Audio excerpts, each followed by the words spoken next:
Welcome to The Deep Dive, the podcast where we sweat the small stuff so you don't have to. From real stories to expert advice, we're here to uncover everything about hyperhidrosis and empower you to take control. Ready to dive into the world of sweat and solutions? Let's make a splash.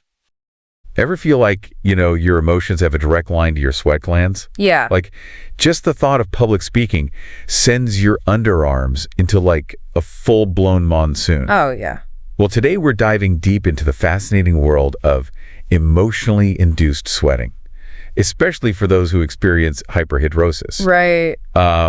We've got a great document here called 10 Reasons for Emotionally Induced Sweating. And we're going to unpack why this happens. Okay. What's going on in the body and what it all means for you. It's more than just feeling a little warm at a pressure, right? Oh, absolutely. Yeah, it's like your body's betraying you at the worst possible moments. Exactly. So let's start with the basics. We all know about the fight or flight response. Right. That surge of adrenaline when you're facing a threat. But why does it have to involve sweat? Well, it all comes down to your sympathetic nervous system, or SNS for short. Okay. Think of it as your body's rapid response team. When you perceive a threat, real or imagined, your SNS kicks into gear. Okay. Releasing hormones like cortisol and adrenaline. Right. And one of the things it does is tell your sweat glands to start pumping out perspiration. So even if you're not actually in danger, like running from a bear, your body reacts as if you are. Precisely.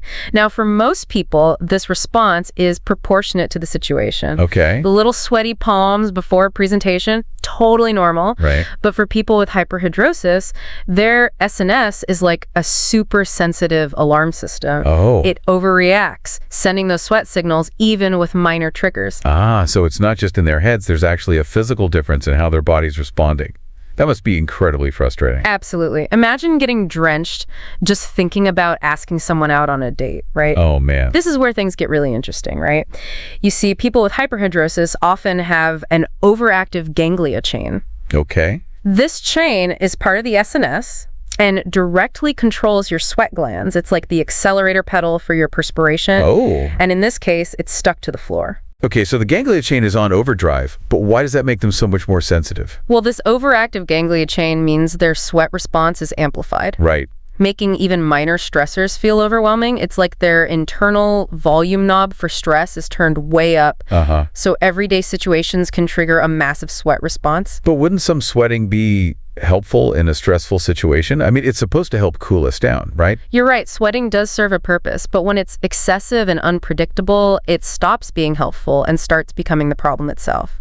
It can impact social interactions, career choices, even your self-esteem. It becomes this vicious cycle of anxiety and sweat. Makes sense. Our source also mentions the limbic system, which deals with emotions. How does that tie into all of this? The limbic system is like the emotional center of your brain, and it's directly connected to your SNS. Okay. So any intense emotion, excitement, anger, fear, even joy can trigger a sweat response.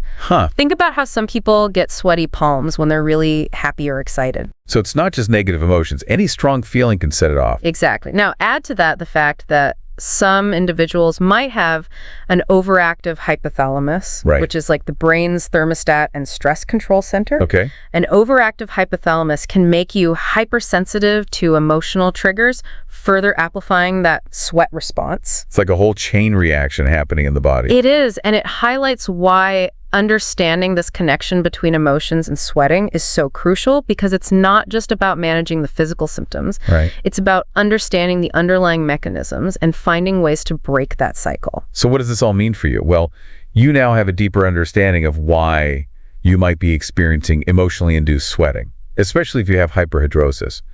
It's not just a quirk. Right. It's a complex interplay of your nervous system, emotions, and even specific areas of your brain. And remember, knowledge is power. Yeah. This understand is the first step towards finding solutions that work for you, whether it's lifestyle changes, medical interventions, or therapy to address anxiety. There are options out there. And maybe, just maybe, knowing that your body is simply overreacting, not betraying you, can help take some of the pressure off. Right. Because a little sweat is natural, it's human, but if it's impacting your life in a negative way, don't hesitate to reach out for help. You don't have to go through this alone. Yeah, absolutely. And that's our deep dive for today. We'll see you next time. You've been listening to The Deep Dive, because understanding sweat is the first step to thriving. Remember to subscribe, share, and connect with us on Hyperhidrosis Awareness Kenya socials. Together we can stay cool, confident, and unstoppable. Until next time, keep shining. No sweat.